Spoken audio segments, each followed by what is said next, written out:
This is wrestling's greatest moments. Hey now, wrestling fans! Professional wrestling has many examples of the adage, imitation is the sincerest form of flattery. But what happens when the imitator meets the original? Sit back as Wrestling's Greatest Moments looks at the Battle of the Nature Boys.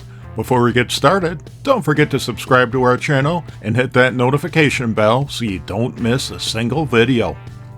There can only be one. Professional wrestling has seen many examples of copycats. Back in the 1980s, the Road Warriors spawned more knockoffs than Gucci handbags on New York City street corners. Wrestling also endorses the idea that there can only be one, whether it's the strongest, the toughest, or in this case, who the true claimant to the name Nature Boy was. Here, three men would fight for the title of Nature Boy: Buddy Rogers, Ric Flair, and Buddy Landel.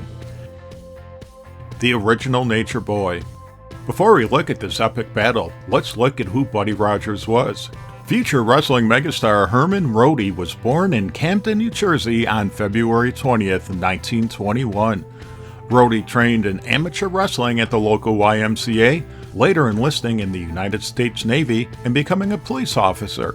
However, he found his true calling when he began working in a circus as a wrestler, one of many future grapplers of his era to work in carnivals, taking on all comers and honing his skills. After turning pro in the early 1940s, Rohde worked as a babyface, doing okay but looking for more. At the time, wrestler Gorgeous George Wagner was doing blockbuster business as a bleached blonde dandy, complete with manservant and even entrance music. Eventually, Rohde bleached his hair and transformed into the atomic blonde Buddy Rogers, and later, Nature Boy Buddy Rogers.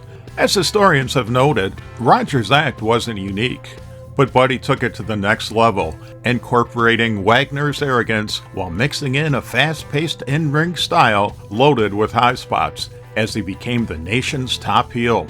Rogers' timing, like that of Gorgeous George, couldn't have been better, as he competed when pro wrestling took over American television, giving wrestlers national recognition, especially colorful showmen like George and Buddy. Eventually, Buddy Rogers became the #1 heel in the industry.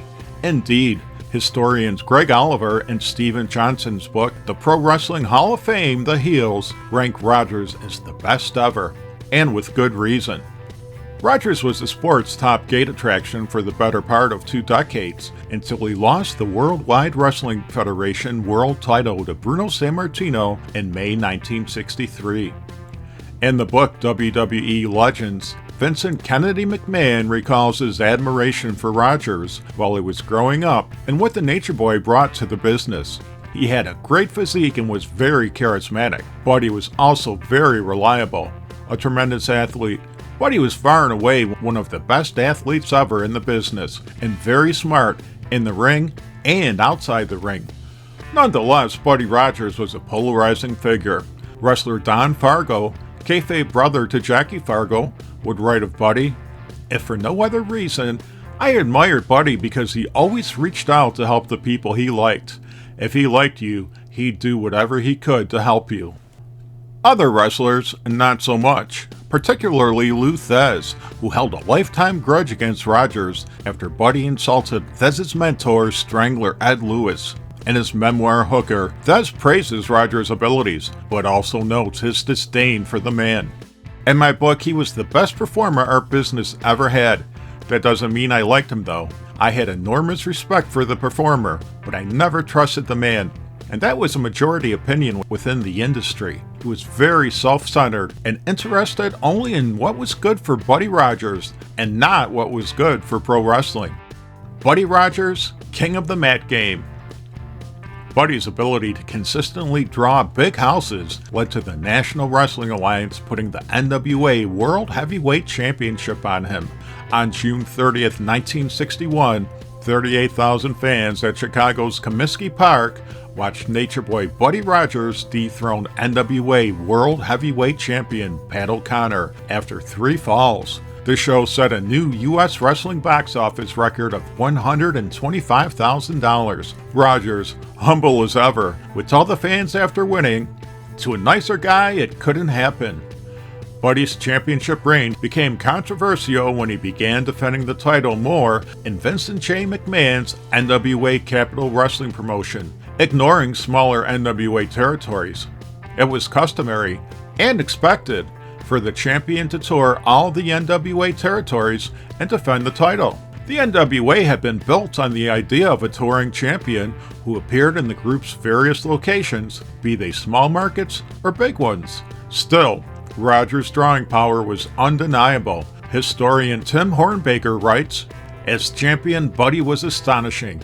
He was a relentless worker, giving 100%, and audiences appreciated it. Playing the crowds, leading to sell the drama, and strutting around with a championship belt, Rogers was beloved and cursed simultaneously, sometimes by the same people." Between May 1960 and May 1963, he drew over $1 million in gates in both Chicago and New York City. When it became clear that Rogers' days as NWA champion were numbered, Vince McMahon opted to go into business for himself, transforming his NWA Capital Wrestling promotion into the Worldwide Wrestling Federation. Rogers dropped the NWA World Championship to Lou Thesz in January 1963, but McMahon and his allies argued that Rogers hadn't lost the belt in traditional fashion, which still made him champion. This became a moot point when Rogers won the WWF World Championship in a kayfabe tournament in Rio de Janeiro. Buddy became the first wrestler to hold the NWA Championship and the WWF Championship. Not until 1992 would another wrestler repeat this feat. Fittingly, it was Nature Boy Ric Flair. However, Rogers would not remain WWF champion for long, as McMahon booked rising star Bruno Sammartino to win the title. The circumstances behind Sammartino's win are still shrouded in mystery, thanks to claims over the years that the WWF had to take the belt off Rogers because Buddy was dealing with a heart ailment, perhaps even have suffered a heart attack. Sammartino squashed Rogers at Madison Square Garden on May 17, 1963, in a match that didn't last a minute. Things get murky from here, as Rogers continued wrestling for several more months in the WWF. However, at some point, he suffered an accident when a chair he was sitting on broke, seriously injuring him and putting his career on hold. Rogers worked several matches in big-time wrestling, aka NWA Detroit, in the late 1960s, but faded from the ring for years. Ric Flair, Imitator, or Innovator? Fast forward to 1974. Ric Flair is working in Jim Crockett Promotions, JCP, aka Mid-Atlantic Championship Wrestling, when Booker George Scott decides to push the young star as a modern version of the Nature Boy. As Tim Hornbaker notes, and the last real world champion, Booker George Scott already knew exactly what the Nature Boy label could do. Buddy Rogers had helped modernize pro wrestling, athletic, flashy, charismatic, and just arrogant enough to make you want to see him get punched. Scott's bet was simple. If Rogers could shake the business with that kind of character, Ric Flair could take the same blueprint and push it even further. And it worked, because the gimmick didn't replace Flair's personality. It turbocharged it. The money talk, the wardrobe talk, the conceited delivery, and made Flair electric. Rick knew how to push fans' buttons, enraging them to buy tickets to see his opponents trounce him. Flair proved an innovator, not an imitator. While Flair borrowed Buddy's strut in the figure 4 leg lock, he built his own moveset rather than aping Rogers. Flair also learned what to leave behind. For example, when Flair adopted Buddy's habit of smoking cigars, he had to drop it after repeatedly burning holes in his clothes.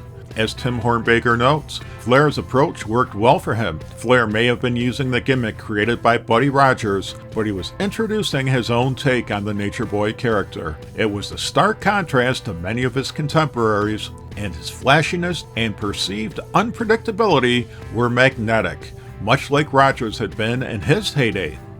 Ric Flair versus Buddy Rogers. Ric Flair was working as a heel when Booker George Scott began his slow babyface turn. Flair's turn led to a double turn of sorts when Nature Boy Buddy Rogers was appointed as special referee for a United States Championship title defense by Ric Flair against Dusty Rhodes, whose popularity made him a touring attraction, much like Andre the Giant. Rogers did his best to maintain order and neutrality. Unfortunately, Ric Flair's arrogance led to Buddy losing his cool. When Flair put his hands on Buddy, the original Nature Boy knocked him out, allowing Dusty to win the match and the title. Although the title switch would be later overturned due to Rogers' alleged interference in the match. Over time, Rogers turned heel, convincing babyface Jimmy Snuka that he was wasting his time listening to the fans. Rogers also managed other heels.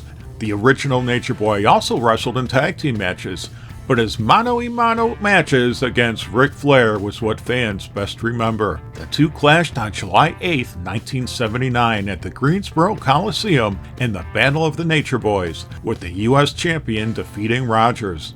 While their feud would be short, it left a lasting impression on fans as Buddy passed the torch to Ric Flair. Rogers was happy to do so too, because behind the scenes, the two men were very cordial with each other. Rogers had been keen on Flair assuming the Nature Boy mantle and supported the imaginative ideas his old friend George Scott had implemented for the territory. Buddy eventually left JCP, returning to the WWF in 1982 to host the talk segment Rogers Corner, and eventually manage and occasionally team up with Jimmy Superfly Snuka. Buddy Landel, the new Nature Boy?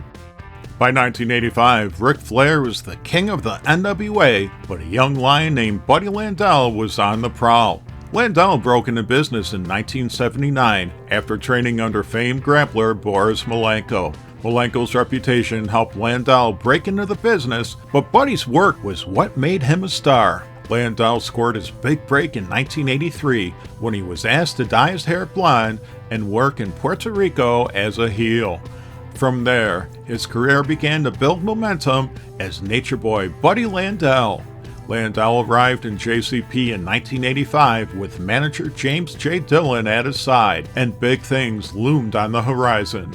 Booker Dusty Rhodes saw potential in a battle of the Nature Boys, but it would take time to test things out. According to the June 23, 1985 Wrestling Observer newsletter, there was talk of Flair battling Landel at the inaugural Great American Bash. Originally, the outdoor card was to have Koloffs versus Roadies and Flair versus Landel, but they felt Landel wasn't over well enough. That would change over the summer, as Crockett tested the waters for a Flair versus Landel mini-program in 1985. This began on July 13th, when Landel pinned Flair for the NWA World Strap at the Greensboro Coliseum. The match saw a ref bump after Flair had Landel trapped in the figure 4 leg lock. Landel's manager James J. Dillon handed a pair of brass knuckles to Buddy, who KO'd Flair and covered him for the apparent title win. However, the decision was overturned after the American Dream Dusty Rhodes informed the referee. At the time, JCP was building a shaky alliance between Dusty and Rick. The controversial finish led to a rematch in Raleigh, North Carolina on July 31st. Mid-Atlantic Championship Wrestling historian Dick Bourne writes of the epic rematch. The result was a turnaway sellout of the Dortson Arena that stunned the Crockett front office. If you look closely at the photo up top, you'll notice fans jammed into every entranceway from the concourse into the arena and every seat taken in the building. It was truly standing room only. The feud showed it had legs, with both wrestlers cutting edgy promos. One of the best was when Slick Rick boasted that he had spent more money on spilt liquor than Landel had made the entire year. Buddy in turn claimed that Ric Flair was trying to make a name for himself off Landel's Nature Boy nickname, and that the only thing Flair had that he didn't have was a big nose and a world title. A title he was coming to get. Outside the ring, Slick Rick did his part to help Landel up his game. Tim Hornbaker writes in his biography of Ric Flair that Platinum Blonde Buddy Landel was doing his version of the Nature Boy in JCP in 1985, and Flair was on board with him using the gimmick. One time in Raleigh, Landel entered the building wearing casual beach-style clothing and flip-flops. Flair pulled him to the side and told him, "If you're going to be me, you've got to be me," and essentially told him that he'd never be caught dead walking around in public in that kind of attire. The what if that changes everything. 1985 was a huge year for Flair and Landel.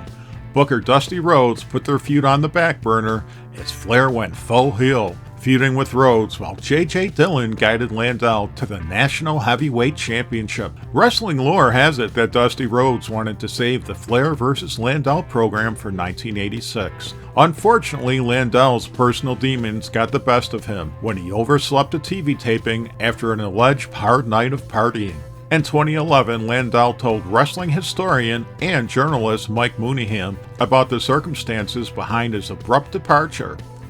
They started, the tapings, at 9 o'clock that morning, and by 11 o'clock, I had hung up on Dusty Rhodes and Jim Crockett and told them not to call me again.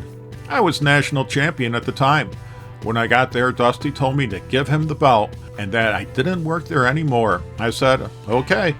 As we know, the full-blown feud never happened. But what if it had? While Ric Flair has noted in a shoot interview that he was unaware of any plans for Landel becoming NWA World Champion, what if? How successful would Landel's run as World Champion have been? Buddy Landel's work was phenomenal, as were his promos. If a Landel vs. Flair program had taken place, wrestling as we know it might have been very different. With James J. Dillon managing Landel, would the Four Horsemen have ever formed? If so, might the group have been anchored by Landel rather than Flair? A final irony, and another example of pro wrestling's dedication to recycling, the Battle of the Nature Boys was revisited in the early 1990s when Landel was set to face the original Nature Boy, Buddy Rogers. Much as the setup for his rivalry with Ric Flair, Rogers' duties as special referee sparked this rivalry. Rogers was refereeing a bout between Bam Bam Bigelow and Steve Dr. Death Williams in Joel Goodhart's Tri-State Wrestling Alliance, TWA, when TWA champion Buddy Landel attacked Rogers after the bout. Goodhart booked the match and even held a press conference to hype it. Things were looking good, despite Buddy being 70 years old. Reportedly, there was a $16,000 advance for tickets, but Goodhart abruptly canceled the show and folded the TWA. Buddy Rogers died later that year at age 71. Buddy Landel continued wrestling, but never found the main event success he seemed destined for. Buddy Landel died on June 22, 2015, at age 53. Do you remember any of the Nature Boy Wars? If so, which was your favorite? Who is your favorite wrestler to adopt the name Nature Boy? Share your thoughts in the comment section, and let us know if there are any videos you'd like Wrestling's Greatest Moments to cover. In the meantime, subscribe to our channel, follow us on X and Instagram, and spread the good news about Wrestling's Greatest Moments, the channel that celebrates the squared circle.